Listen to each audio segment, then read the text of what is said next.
Good morning. মোমোকে ডেকে drop করলাম। তো অনেক দিন পর গতকাল হাঁটতে বেরিয়েছিলাম, কিছু কিছু ভিডিও ক্লিপস নিয়েছি, বাট সেগুলো দেওয়া হয়নি এখন।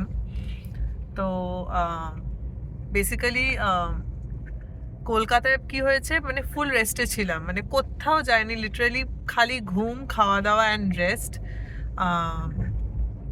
মাঝখানে আমার জ্বর এলো, মানে আসার কয়েকদিন আগে আমার জ্বর এলো, আমি যখন আমার বাড়ি গেলাম জ্বর এলো। একবার খালি মামার বাড়ি গেছিলাম, ইনভিটেশন ছিল, house warming party, and then ছোট পিসিমণির বাড়ি জ্বর নিয়ে গেছি, কথা দিয়েছিলাম পিসিমণি কলকাতায় গেলে যাব। তো চেষ্টা করেছি জ্বর নিয়ে ওষুধ খেয়ে, প্রচণ্ড চূড়ান্ত কাশি, তার সাথে জ্বর, সারা রাত ঘুমাতে পারছি না, এত বাজেভাবে কাশি হচ্ছে। মামার বাড়ি আর ছোট পিসিমণির বাড়ি, আর কোথাও যায়নি। আর হাওড়ার বাড়ি আর আমাদের বাড়ি, এই করা হয়েছে খালি। বাড়ির খাওয়া দাওয়া, কলকাতার বেঙ্গলি ডিশেস একদম এনজয় করা হয়েছে। তো হেলথ কিছুই মেনটেন করা হয়নি, হেলদি রুটিন। সকালের ওই মশালা চায়, যেটা আমি ম্যাজিক ওয়াটার বলে, ওটা খেয়েছিলাম, অ্যান্ড হার্বাল টি যেটা। আর আদারওয়াইজ হাঁটা বন্ধ, এক্সারসাইজ বন্ধ। তো জ্বরের সময়, জ্বর যখন হয়েছিল তো কিছুতেই কাশিটা কমছিল না। তো শুধু হাঁটলে হবে না, ডাক্তারের বক্তব্য। কলকাতায় ডাক্তার দেখিয়েছিলাম, you have to either do Zumba, basic thing is to sweat it out. এবার কলকাতাতেও শুধু রেস্টেই ছিলাম, কোথাও বেরোয়নি, ট্রাস্ট মি, কোথাও যায়নি, শুধু রেস্ট। সো এই দেখো আমার মাল্টি কালার চুড়ি। তো হ্যাঁ, যেখানে ছিলাম যেহেতু জ্বরটা এসছিল, কাশি কিছুতেই কমছিল না। আর মানে কাশি আর এই কাফ প্রবলেমটা আমার বেশ পুনেতেও ছিল কিছুদিন, ডিসেম্বর মাস জানুয়ারি মাসে আমি এটাতে ভুগেছি। তো it was kind of a chronic thing. মাঝখানে কয়েকদিন বেটার ছিলাম, আবার কলকাতায় গিয়ে আবার বাড়াবাড়ি হয়ে জ্বর হয়। তো অভিষেক আর মা ডিসাইড করে যে এবার ডাক্তার দেখাতেই হবে। তো ডক্টরের কাছে গেলাম, অ্যান্ড আমি যেই রেগুলার ফুল ব্লাড প্রোফাইলিং কম্প্রিহেন্সিভ যেই চেক আপটা করিয়েছিলাম রেড ক্লিফ ল্যাবসে, তো সেই পুরো রিপোর্ট সমেত, প্লাস আমার কারেন্ট যেই প্রবলেমসগুলো হচ্ছিল, ফিভার, কাশি, সেইগুলো সমেত আমি ডাক্তারকে দেখাই।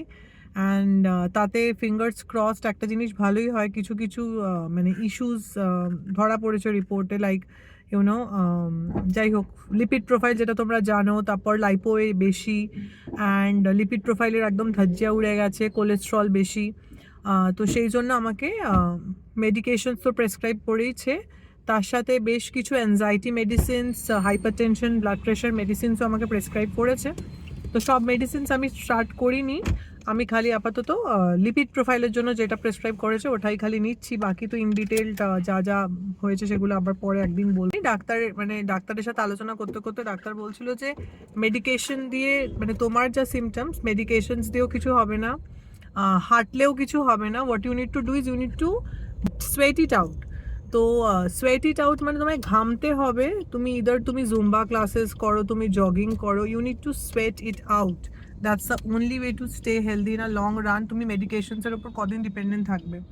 তো এইটাই হচ্ছে মেজর প্রবলেম, যে কখন আমি মানে সেই সোয়েট আউট মিশনে যাব। মানে হাঁটলে পরে তো ঘাম হয় না, পুনের ওয়েদার এক্সট্রিমলি ড্রাই, জুম্বা ক্লাসে জয়েন করার টাইম নেই, মেডিটেশন করার টাইমও সেরকমভাবে পাওয়া যায় না মোমো বাড়িতে আসলে, জিম করতে পারি না, জগিংটা করা যায় তো সেটাই কীভাবে কী করবো। তো এখন পুরো একটু ঘেটে আছি যে হাঁটলে পরে যেহেতু কোনো লাভ হবে না, তো কিছু একটা তো এমন কিছু এক্সারসাইজ করতে হবে যেটাতে ভালো করে সোয়েট হবে, and you will start feeling better.